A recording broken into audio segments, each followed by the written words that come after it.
नमस्कार दोस्तों, आप सभी का स्वागत है आप ही के अपने YouTube चैनल स्ट्रीट स्टडी 247 में।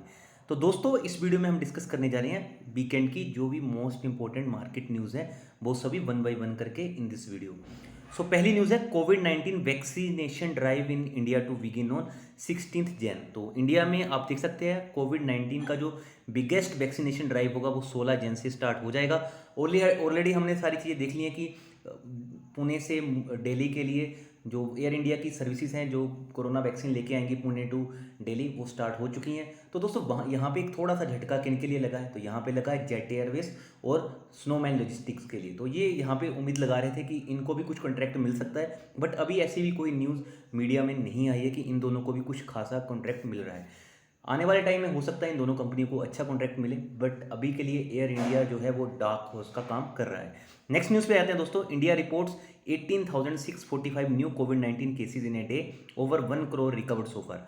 तो भारत में अभी कुछ टाइम पिछले दिन की न्यूज़ आप देख सकते हैं, कुछ टाइम से हमने देखा था कोविड-19 के केसेस कम होने भी स्टार्ट हो गए थे, बट अभी जो ऑन एन एवरेज 15,000 टू 20,000 आ ही रहे हैं। तो बट आप देख सकते हैं यहाँ पे जो रिकवरी रेट है वो बहुत ज़्यादा है। भारत का जो एक इंपॉर्टेंट चीज़ कहूँगा वो रिकवरी रेट बहुत अच्छा हो रहा है, जिसकी वजह से यहाँ पे लोग जल्दी से रिकवर भी करते जा रहे हैं।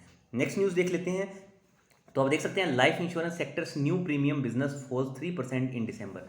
तो दिसंबर मंथ में आप देख सकते हैं जो भी लाइफ इंश्योरेंस की कंपनीज हैं उनका बिजनेस 3% गिर चुका। आप देख सकते हैं countries largest life insurance LIC contributed rupees 14,345 crore और 58% to the total premium generated during the month, short IRDA data. तो दोस्तों अगर ये ऐसे इनका बिजनेस ड्रॉप करता रहा तो थोड़ा सा ये मैटर ऑफ कंसर्न भी हो सकता है, बट इसलिए कहना चाहता हूँ अगर आपको लाइफ इंश्योरेंस सेक्टर से रिलेटेड कोई कंपनीज पिक करनी है तो आप चाहें HDFC लाइफ और ICICI प्रूडेंशियल लाइफ, इन दो कंपनीज के ऊपर फोकस रख सकते हैं। इसके अलावा जो मैक्स कंपनी भी है उसको अभी के लिए आप थोड़ा अवॉइड कीजिए। आप ये दो जो मार्केट लीडर कंपनीज हैं इनके ऊपर फोकस रख सकते हैं।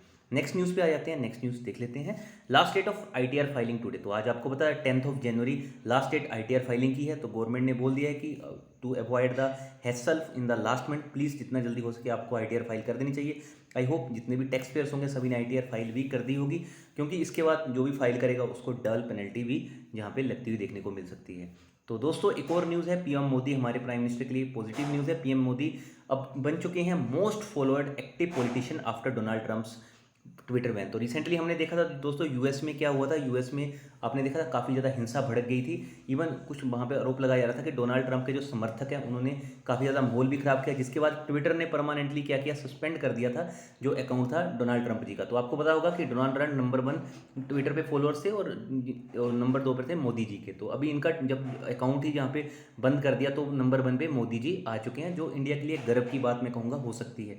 बट भारत को भी ऐसी सिचुएशन रखनी चाहिए। भारत को मेरे ख्याल से अपना भी खुद का ऐसा प्लेटफॉर्म बनाना चाहिए। कल को सपोज करो ट्विटर इंडिया के किसी लीडर को बैन कर दे, तो उस टाइम पे जो भी इनके सोशल मीडिया पे फॉलोअर्स हैं वो सारे इफेक्ट ना हो, जैसे कि अभी हमने देखा ट्रंप के हो चुके हैं। और ट्रंप ने बोला भी है कि हम अपना खुद का एक अलग से एक सोशल मीडिया एक प्लेटफॉर्म बना रहे हैं। तो देखना होगा बहुत सारी चीज़ें कब आती हैं मीडिया में। नेक्स्ट न्यूज़ देख लेते हैं। India fuel demand at 11 month high in December. तो दोस्तों जो भारत का फ्यूल डिमांड था आपने देखा होगा बहुत शानदार तरीके से दिसंबर मंथ में इंक्रीज हुआ, 11 मंथ हाई पे चल रहा है। तो आप चाहें जितनी फ्यूल से रिलेटेड कंपनी से लाइक IOC, ठीक है, इसके अलावा ONGC और जो फ्यूलिंग से रिलेटेड है इंद्रप्रस्थ गैस लिमिटेड एंड महानगर, इन सब के ऊपर आप फोकस रख सकते हैं, क्योंकि फ्यूल के जो अभी डिमांड है जैसे जैसे कोविड के केसेस कम होते जाएंगे तो ये ऑटोमेटिकली बढ़ती जाएगी।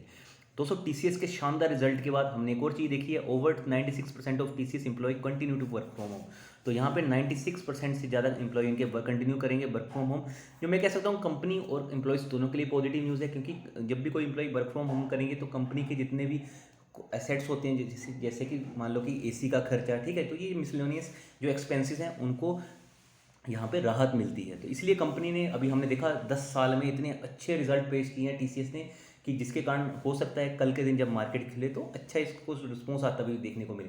हो सकता है दोस्तों कल को ऑपरेटर इनको इस स्टॉक को गिरा भी दें, बट क्या है कि लॉन्ग टर्म के हिसाब से टाटा का ये स्टॉक आपको पता IT सेक्टर का लीडर है। तो मैं इवन कभी इंट्राडे करता भी नहीं हूँ, कभी बोलता भी नहीं हूँ। नेक्स्ट न्यूज़ पे आ जाते हैं। सोबा reports 29% rise in sales booking in October December 2020 due to festive season. तो आपने देखा होगा सोबा जो लिमिटेड बेसिकली ये रियल्टी फर्म है, तो इसको बहुत शानदार मिले due to festive season in October to दिसंबर। तो आप चाहें सोबा स्टॉक को भी अपनी वॉच लिस्ट में रख सकते हैं, बट लॉन्ग टर्म के लिए अगर आपको होल्ड करना ही नहीं करना, उसके लिए आप फाइनेंशियल एडवाइजर की हेल्प ले सकते हैं, because we are not SEBI registered. तो नेक्स्ट न्यूज़ है दोस्तों एयरटेल से। आप देख सकते हैं एयरटेल ने रिसेंटली सुप्रीम कोर्ट को, आपने देखा होगा रिसेंटली गुहार लगाई थी कि जो यहाँ पे डीओटी की तरफ से जो कैलकुलेशन की गई है एजीआर ड्यू से रिलेटेड वो परफेक्ट नहीं है। तो उसके बाद वोडाफोन आइडिया भी गया है, देखना होगा कि वहाँ पे इनको राहत मिलती है नहीं। इवन ये भी अनुमान लगाया जा रहा है कि जो इस बार के एयरटेल Q3 के रिजल्ट होंगे उसमें शानदार 10 मिलियन के राउंड सब्सक्राइबर ऐड करेंगे, और इनके ARPU भी बहुत अच्छे बढ़ने की यहाँ पे मार्केट में उम्मीद लगी हुई है। तो इसकी दिशा में आप देख सकते हैं एयरटेल ने अपॉइंट किया है Pradipta Kapoor PKSCIO to drive engineering strategies. तो आप देख सकते हैं, इसके अलावा हमने देखा ही था रिसेंटली न्यूज़ भी कि भारतीय एयरटेल सिक्योरिटी से रिलेटेड बहुत ज़्यादा काम कर रही है, तो इसीलिए चीफ इन्फॉर्मेशन ऑफिसर के रूप में प्रादीप्त कुमार को यहाँ पे अपॉइंट किया गया है। आप देखते हैं in his new role Pradeep will drive Airtel's overall engineering strategy. तो जितनी भी इंजीनियरिंग स्ट्रेटजी हैं ये देखेंगे, and be a key player in helping realise the company's digital vision. He will be the member of the Airtel managing board and report to Gopal Vittal MD and CEO Bharti Vittal.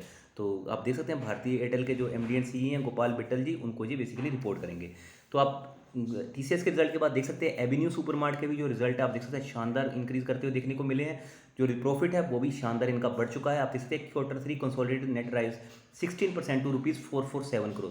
तो आप चाहें तो इसके ऊपर भी एवेन्यू सुपरमार्ट के ऊपर भी नजर रख सकते हैं। अभी ये स्टॉक ऑलरेडी 52 वीक हाई के ऊपर ही है, थोड़ा सा मेरे हिसाब से आपको अगर करेक्शन आती है तो वहाँ पे इसका फायदा लेना चाहिए। इसके अलावा यहाँ से हमें सीख क्या मिल रही है, यहाँ पे हमें सीख मिल रही है जो भी FMCG की कंपनी से लाइक HUL, ठीक है, इसके अलावा डाबर और इसके अलावा मेरिको, आप इन 2-3 कंपनीज के ऊपर भी कंटिन्यूसली फोकस रख सकते हैं।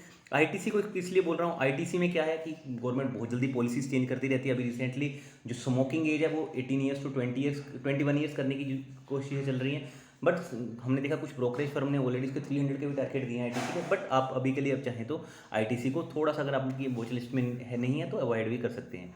एजुअल hits back at Sebame's campaign says will take suitable action। तो आप देख सकते हैं in an advertising campaign for its cleansing war, Sebamed India had directly named HUL's brands such as Pierce, Lux, rain, santoor and dog. तो हो सकता है कि यहाँ पे HUL इनके ऊपर कुछ लीगल एक्शन भी ले, क्योंकि इन्होंने HUL के जितने भी कॉपीराइट्स आप कह सकते हैं पेटेंटेड प्रोडक्ट्स हैं उनको यहाँ पे उन्होंने एडवर्टीज़ किया है। तो हो सकता है सीबेम्ड इंडिया के लिए थोड़ी सी आते हुए टाइम में कुछ मुश्किलें बढ़ सकती हैं। तो नेक्स्ट न्यूज़ देख लेते हैं दोस्तों, how Tata motor is slowly getting it's mojo back. तो आप देखते हैं टाटा मोटर कंटिन्यूसली टैमो अपना जो पैशन है वो इंक्रीज करता जा रहा है। कंपनी के इवन जो हायर अथॉरिटीज़ है उन्होंने भी कह दिया कि 3 साल में कंपनी डेट फ्री हो जाएगी। तो अच्छी न्यूज़ है टाटा मोटर्स के लिए। अभी भी अगर आपकी वॉच लिस्ट में नहीं है, अगर बीच में मार्केट में कुछ करेक्शन आया, क्योंकि मार्केट ऑलरेडी इतना ज़्यादा भाग चुकी है, इतनी ज़्यादा भाग चुकी है, वो भी कोरोना जैसी सिचुएशन में, जब इवन RBI के डिप्टी गवर्नर ये बात कह रहे हैं कि उनको भी नहीं पता है कि मार्केट किस होप के ऊपर बढ़ रही है। बट मुझे ऐसा लगता है जब तक ये FIIs पैसा डालते जाएंगे तो ये मार्केट के सेंटीमेंट को पॉजिटिव रखेगा। बट किसी ना किसी दिन जब वो पैसा निकाल लेंगे तब थोड़ी सी दिक्कतें हो सकती हैं। तब आप चाहें तो उस करेक्शन में टाटा मोटर का अगर फ़ायदा उठाना चाहते हैं तो उठा सकते हैं। नेक्स्ट आप अपने फाइनेंशियल एडवाइजर की भी हेल्प ले सकते हैं। तो आप देख सकते हैं किशोर बियानी जी की तरफ से न्यूज़ ये है, I am disappointed what does Amazon want. तो किशोर बियानी ने कहा है कि उन्हें बिल्कुल यहाँ पे दुख है कि क्या, उनको खुद हैरानी भी है कि यहाँ पे अमेजोन एग्जैक्टली चाहता क्या है, क्योंकि ये जो ट्रायंगल है अमेजोन, रिलायंस और फ्यूचर ग्रुप, इसके बीच में कंटिन्यूसली टसल चलती जा रही है। और इसका जो सबसे ज़्यादा नुकसान है वो किसको हो रहा है, रिलायंस के शेयर को हो रहा है, क्योंकि जब तक यहाँ पे अनसर्टेनिटी रहेगी वो स्टॉक उसी दायरे में ही घूम रहा है, जिसके कारण हमने देखा था कि मुकेश अंबानी जी की जो वेल्थ क्रिएशन के नंबर पे भी वो 13th पे आ चुके हैं। और इवन आपने देखा होगा इलोन मस्क नंबर 1 पे जा चुके हैं, जेफ बेजोस को भी वो पीछे छोड़ चुके हैं। नेक्स्ट न्यूज़ देख लेते हैं दोस्तों। तो आप देख सकते हैं sales to normalise by Jan and getting orders from Jio mart, Kishore Biyani. तो किशोर बियानी जी ने यहाँ पे कहा है कि जो सेल्स हैं इनकी वो नॉर्मल होनी स्टार्ट हो जाएंगी जनवरी एंड तक, क्योंकि यहाँ पे उनको जियो मार्ट से भी ऑर्डर मिल रहे हैं। तो यहाँ पे हम देख रहे हैं कि जो इनका किशोर बियानी जी का इंटरेस्ट है वो पूरा तरह से यहाँ पे रिलायंस में है। इसके अलावा जो भी रिलायंस को क्या फ़ायदा हो सकता है, रिलायंस को जो भी फ्यूचर ग्रुप से या फिर ईजी डे से रिलेटेड जितने भी स्टोर्स है 1400 टू 1600 वो उनका डायरेक्ट एक्सेस मिल जाएगा। तो रिलायंस के लिए ये भी एक पॉजिटिव न्यूज़ हो सकती है। बट ये सारी जब तक चीज़ें क्लियर नहीं होती तब तक इन तीनों कंपनीज में यही सिचुएशन खराब रहेगी। इसलिए कहूँगा कि अभी आप चाहें तो रिलायंस इंडस्ट्री को अपनी नज़र में रखिए, आप चाहें तो इसको अपने वॉच लिस्ट में रख सकते हैं, क्योंकि जब तक ये पॉजिटिव चीज़ें नहीं आती हैं, क्लियर नहीं होती है पूरी डील, तब तक रिलायंस का स्टॉक हो सकता है उसी दायरे में हमें घूमता हुआ देखने को मिले। इवन कुछ एनालिस्ट कह रहे हैं कि ये प्रॉब्लम 2021 एंड तक भी ये चल सकती है। तो चलिए दोस्तों, इस वीडियो में इतना ही था। आई होप आपको वीडियो समझ लगी होगी। मैंने अपनी तरफ से काफ़ी इन्फॉर्मेशन शेयर करने की कोशिश की है। मैं कोई भी बाइंग या सेलिंग की राय नहीं देता हूँ, because we are not SEBI registered. So thank you so much. बहुत जल्दी मिलते हैं नेक्स्ट वीडियो के साथ।